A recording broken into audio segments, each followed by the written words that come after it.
अमर आज़ाद जी, ये सब लोग यहाँ पर उपस्थित हैं और कई हमारे नेता लोग उपस्थित हैं। मुझे सबसे पहले मैं आज भावुक हो रहा हूँ अपने घर में आकर के, वापस आकर के, कि जो सामाजिक न्याय की लड़ाई लड़ने के लिए हम लोगों ने राजनीति में आए थे, वो राजनीति यहाँ से जाने के बाद तो सामाजिक न्याय की लड़ाई वो बदल रही थी और वो हस्तक्षेप हो रहा था। मैं हर समय कोशिश किया कि सामाजिक न्याय की लड़ाई लड़ी जाए, क्योंकि श्याम रजक कभी सामाजिक न्याय के लड़ाई में उनके साथ कोई समझौता नहीं किया है। और हमारे नेता आदरणीय लालू यादव जी ने ही हम लोग को बताने का काम किया था कि सामाजिक न्याय की लड़ाई लड़ते रहना है।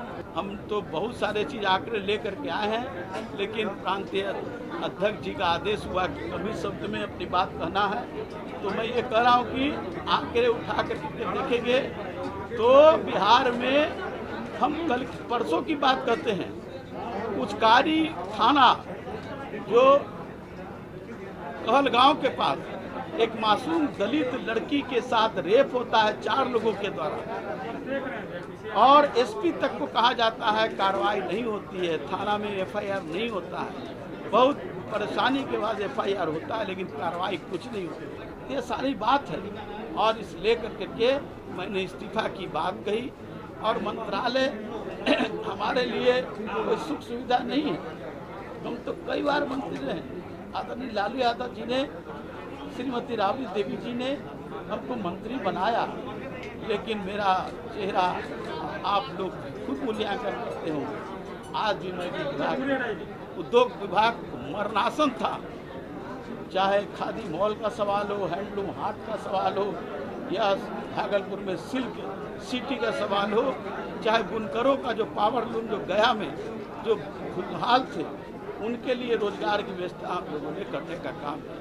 लेकिन जिस तरह से वहाँ काम किया गया कि काम को कैसे रोका जाए, तो मुझे एक प्रताड़ना हुई और इस कारण ये सारे सवाल हैं जिसके कारण हम उनको छोड़ना चाहे या छोड़ने का काम करें। अब बड़ा हास्यास्पद लगा, रात में उन्होंने आ गया मीडिया के द्वारा कि हमको बर्खास्त किया गया।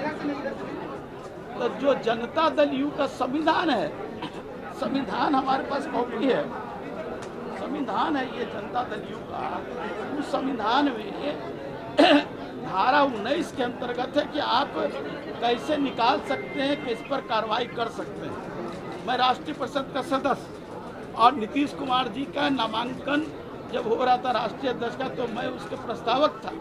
तो जब मुझको ही जब निकाल दिए और मैं राष्ट्रीय परिषद का सदस्य हूँ और मुझको आपने निकाल दिया और आपने बिना 10 मिनट में सब कुछ हो गया, तो जो राष्ट्रीय जनता दल के अपने संविधान की रक्षा न कर सकता हो, उससे क्या उम्मीद की जा सकती है।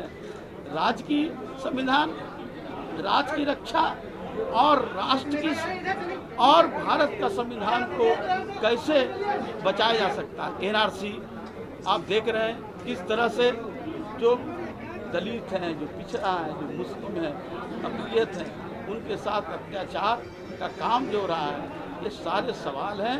और ये सवाल के लिए मैं छपट रहा था कि कैसे इस लड़ाई को लड़ा जाए। मुझे खुशी है कि तेजस्वी यादव जी के नेतृत्व में ये लड़ाई को हम लोग आगे बढ़ाएंगे और जनता की आकांक्षाओं को हम सतह पर उतारने का। 2009 में भी वही आरोप था उनका, 2009 में भी वही आरोप इन्होंने लगाया था जो आरोप आज लगा रहे हैं। तो डॉक्टर भीमराव अंबेडकर के किस संविधान में कहाँ लिखा हुआ कि राजनीतिक दल का गठन लिखा हुआ है? यह तो नहीं लिखा हुआ था कि सजा याफ्ता अध्यक्ष हो, 420 का आरोपी नेता हो। अब वो मंजूर है तो ये आप जाने, लेकिन आप उनको मंत्री बनाते रहे 2 बार मंत्री। बिल्कुल, जब आपने यह कहा था कि वहाँ पर हमको अपमानित किया जा रहा है, जब आपने यह कहा था कि काम नहीं करने दिया जा रहा है, जब आपने यह कहा था कि स्वाभिमान हमारा नहीं है, तो आप जनता दल यू की नीतियों के प्रति निष्ठा व्यक्त किए तो पार्टी ने सम्मान दिया। हमारा तो संस्कार है, हमने तो विधानसभा अध्यक्ष की कुर्सी दी है, हमने मुख्यमंत्री का पद दिया है हमको। और देश में के इतिहास में उदाहरण है कि आज महादलित समुदाय के लोग जब राष्ट्रीय झंडा फहराते हैं, जो बुजुर्ग व्यक्ति हैं, उस समय संवैधानिक पद पर बैठे हुए व्यक्ति भी खड़े रहते हैं, प्रशासकीय पदाधिकारी भी रहते हैं, तो माननीय नीतीश कुमार जी तो सामाजिक मौन परिवर्तन के वाहक हैं, इसका एहसास बिहार की जनता को है। तो अब न समझ में आया, जब नाखून कटा के शहीद हो रहे हैं तब। ये तो पहले समझना चाहिए था, पहला समझना चाहिए। राजनीति में मुद्दों की तलाश सामाजिक जीवन में हर व्यक्ति करता है, लेकिन वो मुद्दे समाज में तनाव पैदा करने के लिए नहीं, समाज के हक के लिए होता है। तो आपके आंख में गड़ा था तो कौन आपको बोला था? कहीं से आया था बयान? पेट में जब दर्द हो तो सर दर्द की दवा खाने से आपको मुबारकबाद कि जिनके बारे में आपने यह कहा था कि मुझे अपमानित किया, इसका बाज़ाब्ता मेरे पास डॉक्यूमेंट्री प्रूफ है। स्वाभिमान पर हमला किया गया, ये सारे जो मुद्दे आपने उस समय उठाए थे आज उन्हीं की शरणागत गए। लेकिन दुख इस बात का है कि जिस चंद्रशेखर जी देश के पूर्व प्रधानमंत्री का आप नाम लेते हैं, तो माननीय नीतीश कुमार जी ने तो उनकी प्रतिमा लगाई पटना की सड़कों पर, लेकिन दूसरे लोगों ने तो कोई काम भी नहीं किया।